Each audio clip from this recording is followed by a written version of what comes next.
Бүгүн Борбордук ала тоо аянтында бийиктиги 100 метр болгон туу көтөрүлдү. Салтанаттуу иш-чарага өлкө башчысы Садыр Жапаров баш болгон бийлик өкүлдөрү катышып, гимн жаңырды.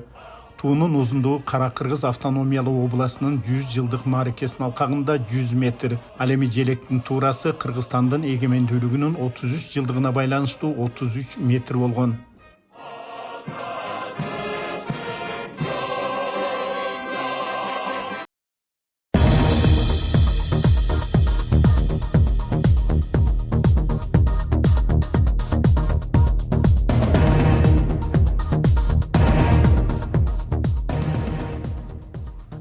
Бүгүн ушул Бишкек шаарындагы эски аянтта өтө чоң жарманка уюштурулду. Бул жерде жалаң Кыргызстандын өндүрүшчүлөрү жана ошондой эле фермерлери, дыйкандарынын продукциялары коюлган. Албетте бул жердегилерди көрүп бир ой келет.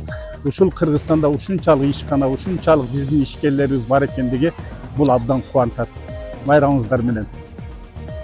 Майрамдык салтанатка улай Бишкектин эски аянтында ата мекендик продукциянын көргөзмө жарманкеси уюштурулду. Анда өнөр жай, айыл чарба, текстил, кол өнөрчүлүк, оор өндүрүш жана унаа куруу тармактарындагы товарлар тартууланды. Уюштуруу жагы жогорку деңгээлде экени бир караганда эле билинет. Анда бирдей чатырлар коюлуп, өндүрүшчүлөр, дыйкан, фермерлер өз өнүмдөрүн ар тараптан элге тааныштырып жана сатуу мүмкүнчүлүктөрүнө ээ болушту. Көргөзмө ишканалардын потенциалын байкоого да мүмкүнчүлүк берет.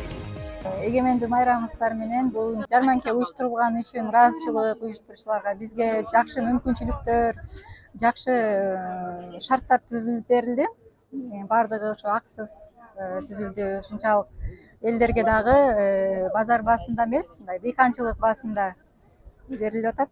Биз ошол таза өзгөн балын Кара Шора жайлоолору жана Кара Кулжа, Калин жайлоолорунда алмаштырылып ушундай турабыз. Эки жолу гана тартылат. Биринчи кыркымы май-июнь айларындагы. Экинчиси болсо бул июль-август айларында. Бизде кум шекери берилбейт, анткени 3-чү кыркымын калтырып коебуз, кышкы азык депчи. Ошондо ошол өзүнүн балы менен эле кайра жазгыга жакшы чыгышат да, күчтүү чыгышат. Ошону менен бал дагы таза болот. Айсос Афлор майын биз Талас облусунун Айтматов районуна караштуу Жөндөб айылынан өндүрөбүз. Өзүңүздөр байкагандар бул коюу май, бул нерафинированный май. Муздак сыгылган. Кыскача айтканда, химия жолу менен көбөйтүлгөн эмес, химия кошулбайт буга. 13 катмардан турган фильтрден өтөт, муздак сыгылат, фильтрден өтөт, анан баклажкага коюлат. Мындай айтканда оригинал.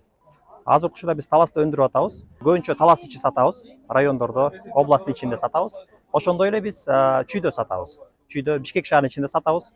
Бардык чоң дүкөндөрдө жана ошондой эле базарларда сатылат. Хозяйство «Эфтар Агрокомплекс» расположено на Крупсайском водохранилище за Токтагульской плотиной. У нас садковая база, выращиваем крупную форель всех размеров, можно сказать. Также у нас имеется рыбоперерабатывающий завод, это в городе Бишкек расположен.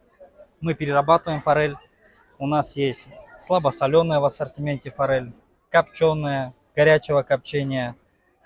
Также мы производим консервы в натуральном масле и в томатном масле. Өзүбүздүн мекенден чыккан өндүрүштүк бирикмедеги чыккан продукцияны алып атабыз. Мына кыргыз элим алып жыргап куунак күлүп кетишип атат үйлөрүнө аябагандай сүйүнүп. Аябай арзан баадагы жакшы өндүрүштүк продукция чыгыптыр. Биз да алдык. Рахмат президентке, ушинтип кыргыз элин ойлоп, ушундай жаркын маанайда иштеп жүрөбүз. Өмүр узун болсун, Кыргызстанды өнүктүрүп гүлдөтүп жүргөн президент болсун. Урматтуу мына кыргызстандыктар, бүгүнкү күнү мына эгемендүүлүктүн 33 жылдыгын салтанаттуу түрдө майрамдап жатабыз. Биз элибизге молчулук, токчулук, береке, арзанчылык болсун деп тилейбиз. Амин.